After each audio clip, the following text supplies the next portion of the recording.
नमस्कार, कशिश न्यूज के खास बुलेटिन में आप सबों का स्वागत है और मैं हूं संतोष सिंह। और आज इस बुलेटिन की शुरुआत हम टीका मतलब वैक्सीन एक्सप्रेस को से जुड़ी हुई खबरों को लेकर करेंगे। लेकिन वैक्सीन को लेकर अभी भी राज्य में टीका का टोटका जारी है। आज से 18 वर्ष से ऊपर वाले लोगों के वैक्सीन का कार्यक्रम की शुरुआत होनी थी, लेकिन सभी राज्य के सभी जिलों से जो खबरें आ रही हैं वो खबरें ये बता रही हैं कि अभी भी 18 वर्ष से ऊपर वाले लोगों के लिए वैक्सीन लेना टेढ़ी खीर साबित हो रही है। इसके अलावा कई और खबरें हैं। आरजेडी के राज्यसभा सदस्य ईडी के गिरफ्त में हैं। टुन्ना पांडे के खिलाफ बीजेपी ने अनुशासनात्मक कार्रवाई करने की तैयारी शुरू कर दी है। कई और खबरें हैं जिन खबरों पर हम चर्चा करेंगे, लेकिन शुरुआत टीका एक्सप्रेस से करते हैं। आज मुख्यमंत्री ने वर्चुअली टीका एक्सप्रेस को झंडी दिखाई है और इस मौके पर स्वास्थ्य मंत्री और डिप्टी सीएम दोनों मौजूद थे। जरा देखिए कि इस मौके पर मुख्यमंत्री के झंडोत्तोलन के बाद टीका एक्सप्रेस की रवानगी के बाद स्वास्थ्य मंत्री क्या कह रहे हैं। जरा पहले आप सुनिए, फिर हम इस पर चर्चा करेंगे।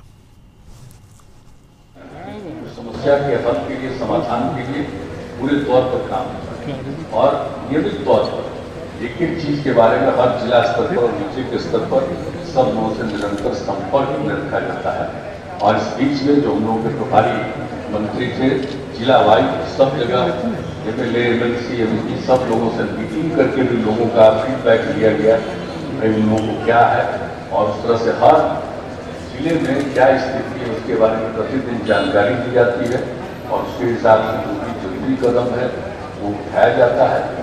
और अब तो जितना बढ़ गया था दूसरा चरण में, अब तो धीरे धीरे घट। ऐसे ही कार्यक्रमों से जन जागरण होगा, ऐसे ही कार्यक्रमों से लोगों में उत्साह बनेगा, विश्वास बढ़ेगा और इसी उद्देश्य से कार्यक्रम किया गया है।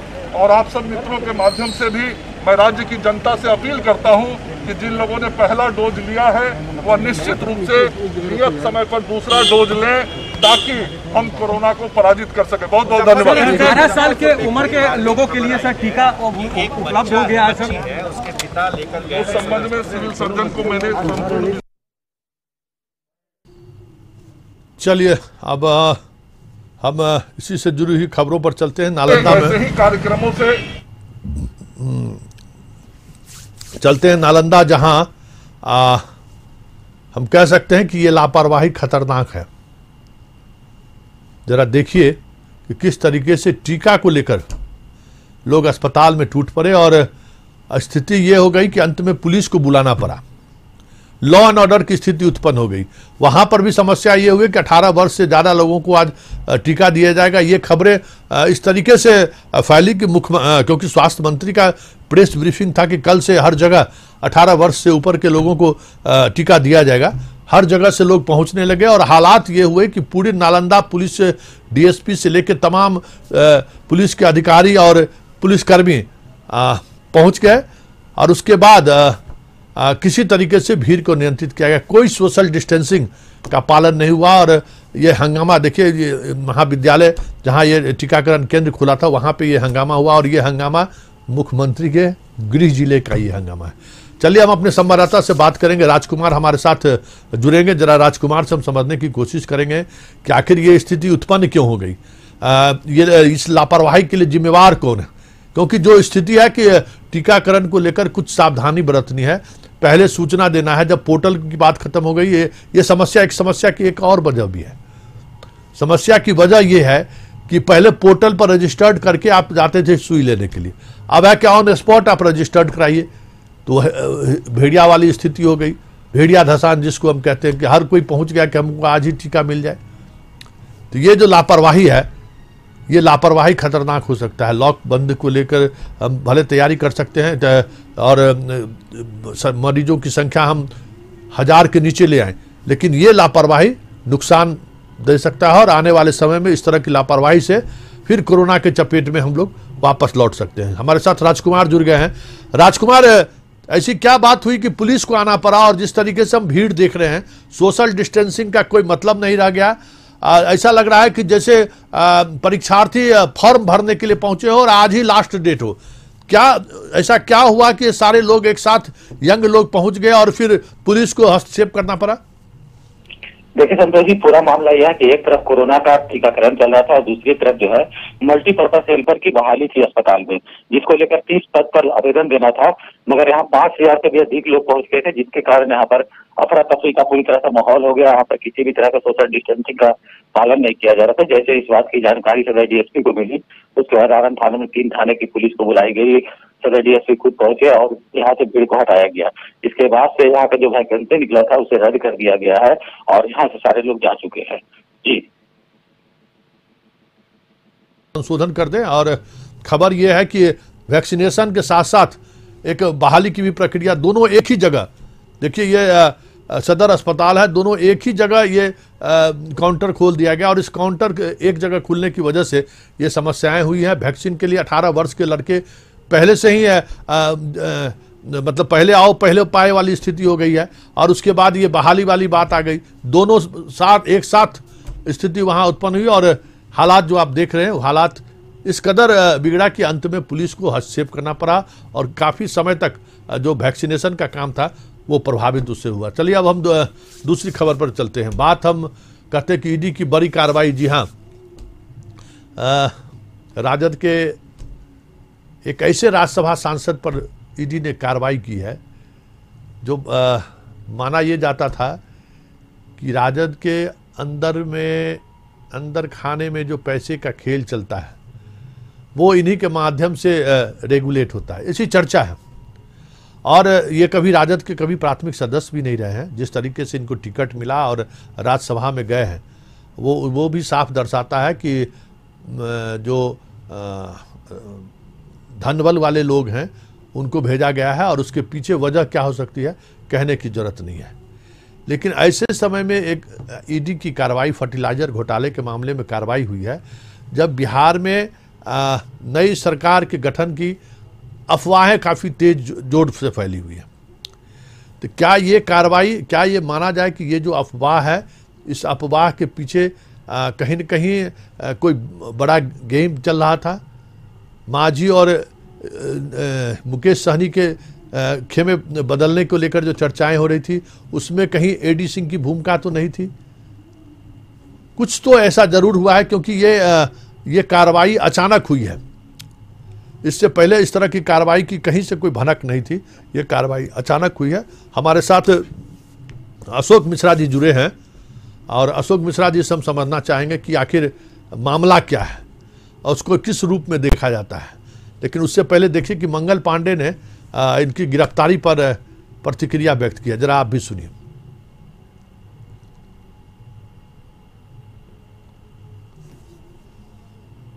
राज्य के अंदर स्वास्थ्य विभाग कैसे बेहतर काम करे, कोविड से मुक्ति कैसे मिले, कोविड के ट्रीटमेंट कैसे हो और आगे कोई जो संभावित खतरा है उसके लिए भी हम तैयारी कैसे करें, पूरा ध्यान हमारा इस पर रहता है। चूंकि आपने ये प्रश्न किया है तो मेरा इसमें इतना ही उत्तर है कि वो जिस दल से जुड़े थे उसका इतिहास ही इसी तरह का रहा है। चलिए, जिस दल से जुड़े हुए हैं उस दल का इतिहास ही रहा है, जेल से उसका रिश्ता रहा है। मतलब लालू यादव के तरफ इशारा इनका था और इशारों में वो सारी बात उन्होंने कह दी। हालांकि उस कह सकते हैं कि उस आरोप से अपने आप को बचाने की कोशिश उन्होंने की है कि ये अब आरजेडी की तरफ से भी आरोप लग रहा है कि ये एक बदले में कार्रवाई की गई है, ये बदले की कार्रवाई है। हालांकि उस पर मंगल पांडे ने कुछ भी बोलने से इनकार कर दिया, लेकिन उन्होंने चलते चलते सिर्फ इतना ही कहा कि ये कार्रवाई न्याय संगत है, उस ईडी इस पर बेहतर बता सकती है, लेकिन इन पर कार्रवाई हुई है तो कोई नई बात नहीं है। इनके पार्टी में पहले से इस तरह की चीज़ें चलती रही है। चलिए, हमारे साथ अशोक मिश्रा जी जुड़ गए हैं। अब जरा अशोक मिश्रा जी से समझते हैं कि अशोक जी क्या माना जाए। अब तो इनके कार्रवाई का काफ़ी वक्त 5-6 घंटे बीत चुके हैं। आरजेडी के तरफ से क्या कहना है? बिल्कुल, देखिए आरजेडी के तरफ अभी कोई बड़ा नेता मुंह नहीं खोल रहा है, लेकिन जो खबरें आ रही हैं उसके मुताबिक आप कह सकते हैं कि केंद्रीय जांच एजेंसी सीबीआई ने इस मामले की जांच की थी और इसको से जुड़ा हुआ ये मामला है।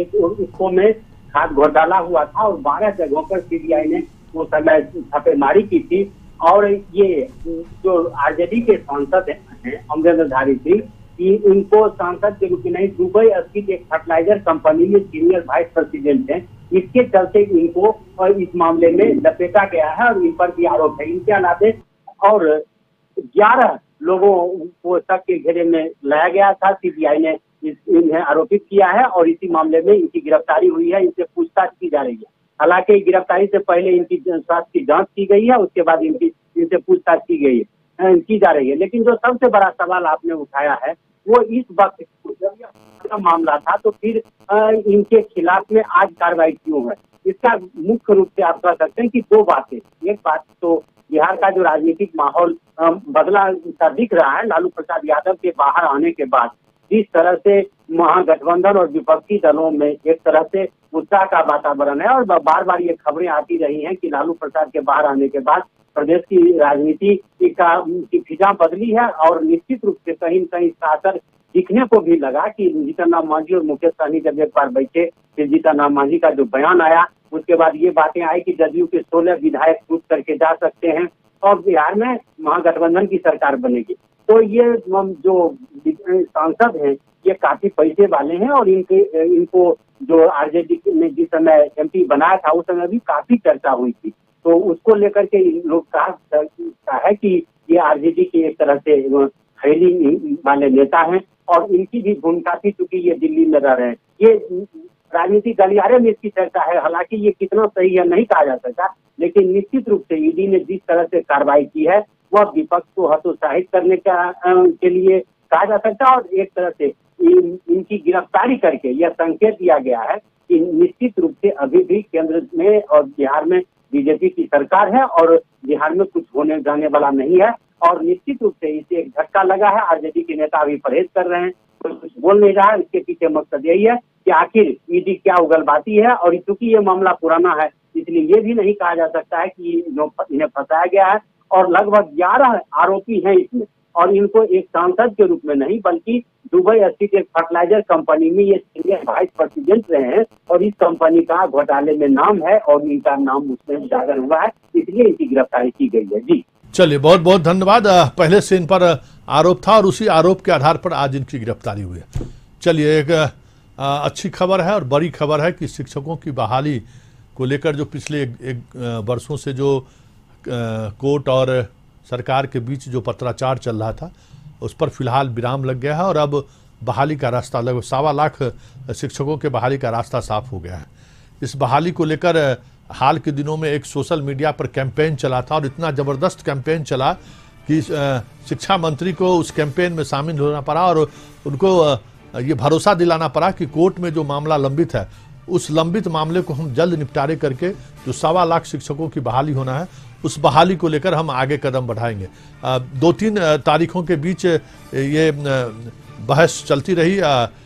जस्टिस का कहना था कि जो दिव्यांग का कोटा है, उम्मीदवारों का जो आरक्षण का कोटा है, वो कोटा पर सरकार क्या चाहती है। सरकार उस पर वक्त लिया, कही है कि हम 4% कोटा पर हम बहाली करेंगे, हम अलग तरीके से फॉर्म आवेदन करते हैं और इस भरोसे के बाद कोर्ट ने बहाली की प्रक्रिया शुरू करने का आदेश बिहार सरकार को दे दिया है। एक बड़ी खबर इसको लेकर हुई है और अब दूसरी खबर जो कोरोना को लेकर, कोरोना जांच को लेकर हाईकोर्ट ने एक कह सकते हैं कि लगातार सुनवाई कर रही है हाईकोर्ट।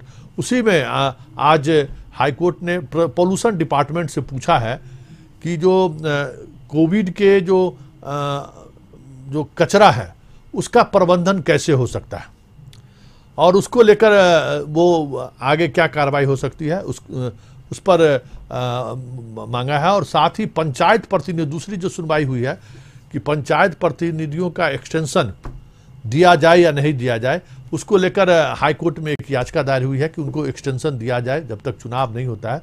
तो हाईकोर्ट ने उस एक्सटेंशन को, उस आवेदन को, उस याचिका को स्वीकार कर लिया है। चलिए अब हम दूसरी खबर पर चलते हैं, लेकिन उस खबर से पहले हम एक छोटा सा ब्रेक लेने से पहले हम उस खबर को दिखा दें कि जिसको पंचायत को लेकर बनाने की बात हुई है, सरकार कह रही है कि हम ये बना दिए हैं, अब उसमें जनप्रतिनिधियों की भावना का ख्याल रखा गया है। लेकिन भाकपा माले का कहना है कि नहीं, भाकपा माले का कहना है कि सरकार को जब संशोधन या अध्यादेश के सहारे जब नियमावली को वो बदल सकते हैं तो उनको 6 महीने का कार्यकाल बढ़ाने के लिए पहल करनी चाहिए। ये छलावा है जनप्रतिनिधियों के साथ। जरा सुनिए आंदोलन आज जो सोशल डिस्टेंसिंग के साथ जो धरना पे बैठे हैं, जरा उनकी बात सुनिए, भाकपा माले की बात सुनिए, वो क्या कह रहे हैं। कि पंचायतों का कार्यकाल सिर्फ 6 महीना के लिए बढ़ा दिया जाए और फिर जब ये स्थिति सामान्य होती है चुनाव कराया जाए, लेकिन सरकार ने ऐसा नहीं किया। सरकार ने ये पंचायतों को भंग करने का ही फैसला ले लिया है और एक पंचायत परामर्शदात्री समिति बनाने का उसने एक झुंझुना थमा दिया है। पंचायत परामर्शदात्री समिति जो होगी, इसके अधिकार क्या होंगे, इसकी संरचना क्या होगी, इसका संचालन कैसे होगा, ये चीज़ें अभी सरकार ने अभी क्लियर नहीं किया है। लेकिन इतना तो तय है कि ये मनोनीत समिति होगी, परामर्शदात्री समिति एक मनोनीत समिति होगी और ये राज्य सरकार के जरिए ही नोटिफाइड होगा। इसका मतलब हुआ कि पंचायतों के जितने भी अधिकार हैं अब राज्य सरकार के हाथ। स्वाभाविक तौर पे जो परामर्शदात्री समिति बनाई जाएगी उसमें पदाधिकारियों का बोलबाला रहेगा। वैसे भी जब इलेक्टेड बॉडी वहाँ रहते हैं, प्रमुख हो चाहे मुखिया हो, तब भी रोजाना इस बात को लेकर विवाद चलता रहता है कि लाल फीताशाही की वजह से हमें काम करने का मौका नहीं दिया जाता है। चलिए अब एक छोटा सा हम ब्रेक ले लेते हैं। ब्रेक के बाद हम आपको कुछ और खबरें दिखाएंगे राज्य के, बिहार और झारखंड के अलग अलग हिस्सों से। देखिए, जी हाँ, देखिए हम लोग बार बार कहते हैं कि सवाल जरूर पूछिए। सवाल पूछना आपका अधिकार भी है और सवाल पूछने से बहुत सारी समस्याओं का समाधान भी होता है। सरकार और सिस्टम से जब जब सवाल पूछना बंद होता है समस्याएं खड़ी होती हैं। देखिए कोविड के बाद जिस तरीके से ऑक्सीजन को लेकर, ब्लड को लेकर, अस्पताल में बेड को लेकर जो समस्याएं हुई, तो एक पूरे बिहार स्तर पर, देश स्तर की बात छोड़ दी, बिहार स्तर पर भी ये सवाल खड़े होने लगे थे कि हमारे स्वास्थ्य व्यवस्था को किसकी नज़र लग गई है या ये इस स्वास्थ्य व्यवस्था के भरोसे हम क्या कर सकते हैं। तो एक मुहिम चलाई गई मीडिया के द्वारा कि जितने भी स्वास्थ्य केंद्र हैं उनका क्या हाल है। तो ये मुजफ्फरपुर के बरुराज का प्राथमिक स्वास्थ्य मतलब अतिरिक्त प्राथमिक स्वास्थ्य केंद्र है। ये कोई आपको हम जो तस्वीर दिखा रहे हैं, ये कोई अस्पताल जो है गौशाला नहीं है जो गाय बांधे हुए आप दिख रहे हैं। ये अस्पताल है, अतिरिक्त प्राथमिक स्वास्थ्य केंद्र 18 वर्ष पहले लाखों रुपये खर्च करके बने थे। खबर दिखाने का असर ये है कि गांव वाले भी अब चाहते हैं कि जो बंद पड़े अस्पताल हैं वो कैसे चालू हो। तो ज़रा आप भी देखिए उस अस्पताल की स्थिति और लोगों का क्या कहना है, वो हम सुनेंगे और उसके बाद फिर हम आपको दरभंगा ले जाएंगे कि उस सवाल करने के का क्या असर होता है, वो हम दरभंगा में दिखाएंगे। लेकिन पहले मुजफ्फरपुर के इस अस्पताल का हाल जरा देखिए। अब ऐसे ही है, सांप वगैरह रहता है, ऐसे हम लोग है तो इसमें आते जाते रहते हैं। डॉक्टर नहीं आते हैं? कोई नहीं आता है यहाँ। कहे के मतलब है कि सरकारी तो खुलल, हम लोग का बेटी के बहू के तबीयत खराब होखा ले तो मोतीपुर ले जाए के जरूरी पड़ जाए। ऐसे यहाँ पर साफ हो जाए, स्प्रे हो जाए, यहाँ पर खुल जाए तो न ले जाए के पड़ी। इसके बदहाली आप देखिए, यहाँ गाय बांधा हुआ है, कोई डॉक्टर नियुक्त नहीं यहाँ पर है, कोई एनएम नियुक्त नहीं है। यहाँ की महिलाओं को परसों के लिए मोतीपुर और मुजफ्फरपुर जाना पड़ता है। आने वाले समय में जब तक लचर व्यवस्था रहेगा हम लोग बर्दाश्त नहीं करेंगे, आगे जाकर सत्याग्रह भी करेंगे, रोड जाम। चलिए, इससे सवाल पूछने का नतीजा है कि जब मीडिया सक्रिय हुए तो गांव के लोग भी सक्रिय हो रहे हैं और अब कह रहे हैं कि अगर डॉक्टर, नर्स, एएनएम अगर नहीं पहुंचे तो हम सड़क जाम करेंगे, आंदोलन करेंगे, सत्याग्रह करेंगे। और ये बिहार के हर गांव में इस तरह की मुहिम चल पड़ी है। इसका क्या असर हुआ है, जरा दरभंगा चलते हैं और जरा दरभंगा में देखिए किस तरीके से प्रशासन जागा है और वहाँ जो अतिरिक्त प्राथमिक स्वास्थ्य केंद्र हैं उसमें इलाज की सुविधाएं प्रारंभ की गई। ये प्राथमिक स्वास्थ्य केंद्र है। ताले देख लीजिए किस तरीके से ताले बंद थे बरसों से, वो ताले खोले गए हैं और अतिरिक्त प्राथमिक स्वास्थ्य केंद्र पर इलाज का प्रबंध किया गया है।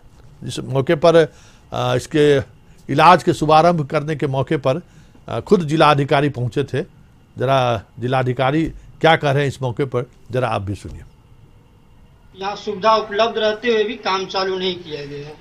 इमरजेंसी में हम लोगों को बहुत ज़्यादा समस्या का सामना करना पड़ता है और दरभंगा डॉक्टर के पास या हॉस्पिटल जाना पड़ता है। यहाँ शाम के टाइम में हो बहुत तरह का समस्या होता है। अतिरिक्त स्वास्थ्य केंद्र के लिए अभी अब कोविड केयर सेंटर और DCHC में जो डॉक्टर प्रतिनियुक्त हैं उनको वापस करा करके अतिरिक्त प्राथमिक स्वास्थ्य केंद्रों को गांव में 47 ऐसे अतिरिक्त प्राथमिक स्वास्थ्य केंद्र है हमारा, सभी 47 को जल्द से जल्द खोलने के लिए निर्देश जारी किया गया है। और डॉक्टर्स क्योंकि कोविड केयर सेंटर में थे, वापस जाने में थोड़ा समय लगेगा, लेकिन इसमें जल्द से जल्द खोल करके हम 47 अतिरिक्त प्राथमिक स्वास्थ्य केंद्र है और अब बात ये कह रहे हैं कि हम 48 को शीघ्र से शीघ्र चालू करेंगे। यही सवाल पूछने का परिणाम है। चलिए, लॉकडाउन में भी लूट, ये बात बड़ी अजीबोगरीब है कि अगर हम लॉकडाउन और अनलॉक 1 की अगर हम बात करें तो इस दौरान एक अपराध का एक अलग तरह का ट्रेंड देखने को मिला। बैंक भी लूट की घटनाएं घटी हैं, छिनतई की भी घटनाएं घटी हैं, मतलब लगातार घटनाएं घटती रही हैं। मतलब लॉकडाउन में अपराधी अनलॉक, सड़कों पर वो घूम रहे हैं, क्राइम कर रहे हैं। आज सीतामढ़ी में गोली मार के लूटपाट, बिहटा में होटल कारोबारी को गोली मारा है। अलग अलग सिवान से खबर आ रही है, समस्तीपुर से खबर आ रही है, बेगूसराय से खबर आ रही है। मतलब ये स्थिति ऐसी स्थिति है कि लॉकडाउन में पुलिस सड़कों पर है कि लॉकडाउन को का पालन किया जाए, जो ई पासधारी गाड़ी है वही गाड़ी इस्तेमाल हो सकता है। फिर ये क्राइम कैसे हो जा रहा है, जरा सुनिए। वहाँ जो पुलिस अधिकारी पहुंचे हैं, 2 लोगों को गोली लगी है लूटपाट की घटना को अंजाम देने के दौरान। जरा जानना चाहते हैं कि पुलिस अधिकारी का क्या कहना है। मॉर्निंग वॉक करने बागमती कॉलोनी में जाता हूँ, जो वहीं डुमरा पुल से क्रॉस किए अचानक 2 आदमी घेर लिया। पहले तो गोली चलाया, उससे बचने की कोशिश किए तो अगला आदमी जो है बट से मारा, ठीक है, हम नीचे गिर गए। इसी बीच में मेरा चैन का भी सोना लिया। मैं मेरा होश खो चुका था, इसलिए मैंने पीछे की तरफ, जो घर मेरे पास में ही पड़ता है 200 मीटर के करीब में, मैं दौड़ते हुए अपने घर में घुस गया। बड़ी बाजार के रहने वाले हैं, सोलह महीने के साथ गोली वाली की घटना हुई है, जांच कर रहे हैं, अभी उनका इलाज। इसी तरीके का अपराध कटिहार में भी कल घटी। मतलब लॉकडाउन के दौरान अपराधी अनलॉक्ड, मतलब अजीब स्थिति है। मतलब जबकि आप अगर सड़कों पर जाएं और अगर आप अपने काम से जा रहे हैं, ट्रैफिक पुलिस वाले जरूर रुकेंगे, कुछ न कुछ उन्हें दक्षिणा दीजिए, तब आप आगे बढ़ सकते हैं। इस अपराधियों पर कार्रवाई क्यों नहीं हो रही है। चलिए अब हम अपने संवाददाता अमरनाथ जी से पूछते हैं। अमरनाथ जी, सुबह सुबह लोग मॉर्निंग वॉक पर निकलते हैं और इस तरीके से सीतामढ़ी में घटना घटे, तो क्या कहेंगे आप। देखिए, सबसे बड़ी बात है कि सीतामढ़ी जहां पर यह घटना घटी है, वहां से मात्र 10 कदम दूरी पर पुलिस गश्ती कर रही थी और रात दिन गश्ती कर रही है। और इस तरह की घटनाएं होना सबसे बड़ी बात है कि लोग मॉर्निंग में निकलते हैं, पूरी फैमिली निकलती है वॉक करने के लिए। ऐसे में जिला मुख्यालय से अंदर जो हवाई अड्डा मैदान है, वहां पर मेन सड़क जो है, वहां पर अपराधी ने गोली मारी। और इतना ही नहीं, वहां से 10 कदम आगे दूरी पर एक देव कंप्यूटर के जो मालिक है, वो भी मॉर्निंग में टहलने से पिस्टल के बट से मार चैन छीन लिया और वहां पर लोग टहल भी रहे थे। सबसे बड़ी बात है कि अपराधी कितने हौसले बुलंद हैं कि इतने कड़ी सुरक्षा के बीच भी हत्याएं हो रही है, लूट हो रही है। सबसे बड़ी बात है जी। चलिए, बहुत बहुत धन्यवाद। हमारे साथ अमरनाथ जी जुड़े हुए थे कि देख लीजिए हाल कि लॉक में अपराधी अनलॉक है। चलिए, बिहटा से खबर है कि बिहटा में किस तरीके से अपराधियों ने होटल कारोबारी पर हमला किया है, जानलेवा हमला किया है और चाकू से हमला किया है। ये स्थिति है। मतलब आप कैसे वो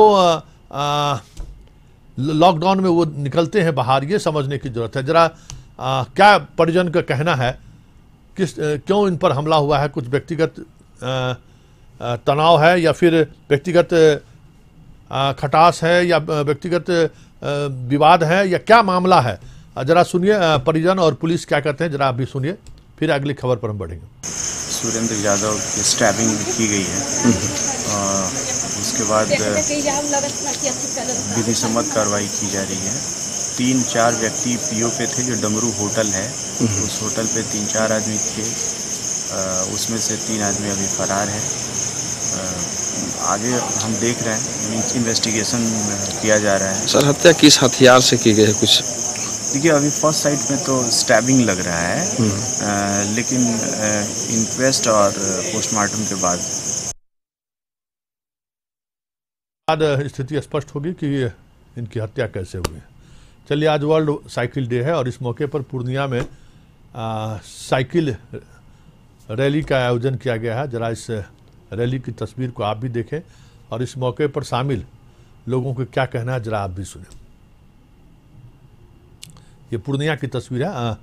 हजारों लोग इस साइकिल रैली में शामिल हुए हैं। साइकिल कंपनी के द्वारा ये रैली का आयोजन किया गया है और उद्देश्य ये था कि साइकिल को लेकर जो हम लोगों की एक मानसिकता हो गई है, साइकिल पर चढ़ने को लेकर जो ख्यालात बदले हैं। स्वास्थ्य के लिए भी साइकिल ज़रूरी है कि साइकिल आप ज़रूर चढ़ें, और साइकिल भी अब आप सिर्फ पुराने ज़माने वाली आप साइकिल नहीं रहे, आप नए मॉडल के भी साइकिल आप ले सकते हैं। ये कह सकते हैं कि दिवस के मौके पर लोगों ने साइकिल के सहारे दिखाने की कोशिश की गई कि आज विश्व साइकिल डे है, तो हम सड़कों पर साइकिल पर निकले। चलिए, अब हम झारखंड की खबर ले लेते हैं, धनबाद की खबर ले लेते हैं कि कैसे इस लॉकडाउन के मौके पर भी छात्रों को एक बड़े पैकेज को लेकर गूगल ने असाइन किया है और गूगल ने उन्हें आमंत्रित किया है। और इस दौर में जब आर्थिक मंदी का दौर है, देश में नौकरियां लोगों की खत्म हो रही है, और ऐसे दौर में अगर गूगल किसी को 35 लाख से ज़्यादा का पैकेज देकर बुलाए तो वाकई में कह सकते हैं कि बिहार और झारखंड, मतलब संयुक्त बिहार के लिए तो गौरव की बात तो है ही। जरा सुनिए वो क्या कहते हैं। पैकेज जो है वो ट्रेनिंग एंड प्लेसमेंट सेल हम लोग का देता है और वेल डिजाइन होता है। नॉट ओनली गूगल तो दिया है, हमारे 7 छात्रों को काफ़ी पैकेज दिया, जैसा आप बता रहे हैं 54.57 के करीब सालाना पैकेज है लाख्स में।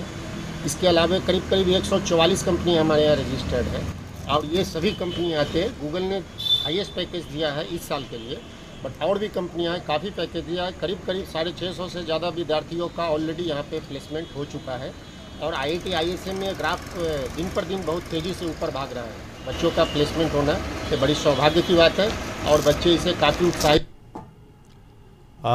तो आप समझ सकते हैं कि जो प्लेसमेंट हुआ है इस दौर में, जब कोरोना के महामारी काल में लोगों की नौकरियां छूट रही, उसमें 600 से अधिक बच्चों को कैंपस प्लेसमेंट मिला है, तो एक बड़ी बात है। चलिए, इस बुलेटिन को यहीं समाप्त करते हैं। फिलहाल हमें इजाज़त दीजिए, कल ठीक इसी समय हमारी आपकी मुलाकात होगी। नमस्कार।